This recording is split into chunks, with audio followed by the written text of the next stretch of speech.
It's a pleasure for me to be here. Thank you very much for inviting me to come. My name is Peter Eisner. I'm from Fraunhofer IVV in Freising. This is in Germany, close to Munich. We are working in the area of packaging and food packaging. Bioeconomy is also a very important topic of our research. And what we are looking for is solutions to find new approaches to save all the problems related to climate change and related to food production for the future.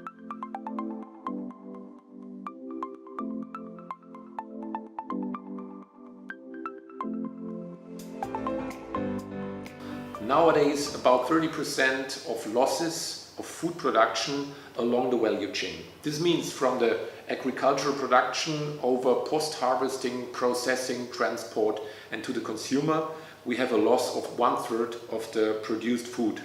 The food what we are producing nowadays is about 10 billion tons of biomass. That means we would have enough food available nowadays already for more than 10 billion people. But we are losing a lot. We are feeding animals and we are incinerating a lot of foods. If you see as an example in Brazil, you have big amounts of sugarcane, but we do not produce food. We just produce bioethanol for incineration.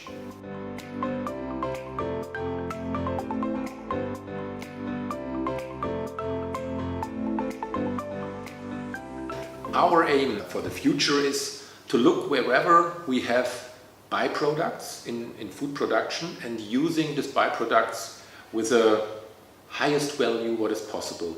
This means in best case we can use some substances that are thrown away nowadays as a food ingredient or as a technical ingredients. In worst case we also can use them as an energy source or as a feeding material for animals.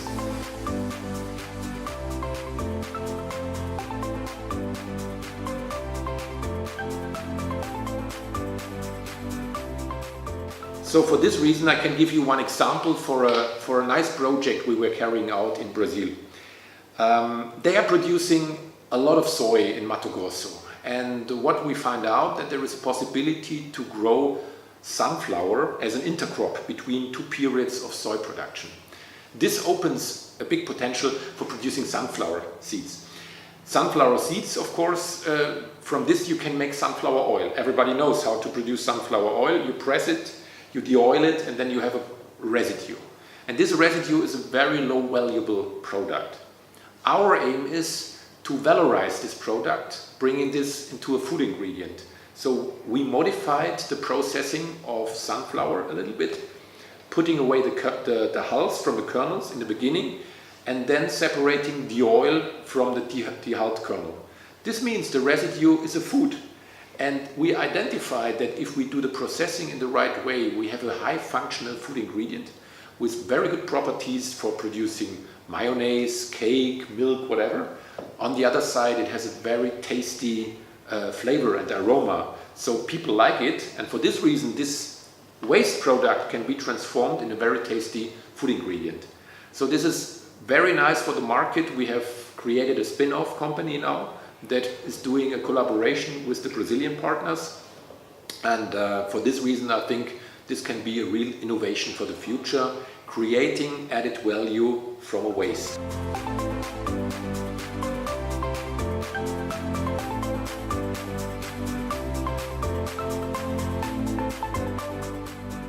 And we are thinking on processes like this for bringing it here to Indonesia, finding sources of byproducts of not so added value products to identify joint collaboration possibilities for creating more added value and bringing all this information from research into the market. So for this reason we are looking of course on the whole value chain of agricultural production in Indonesia. This could be palm oil, this could be other oil seeds, this could be chocolate of course, and mainly in the beginning cocoa. This could be coffee, peanuts. So a lot of raw materials what is produced here could be used as a source to identify are there any byproducts in the process chain, and can we work on these byproducts. As an example, secondary plant metabolites like polyphenols can be a very valuable component, but also can be a non-valuable component because you have to throw it away because it's bitter taste, and people do not like to have such a bitter chocolate taste or astringent chocolate taste.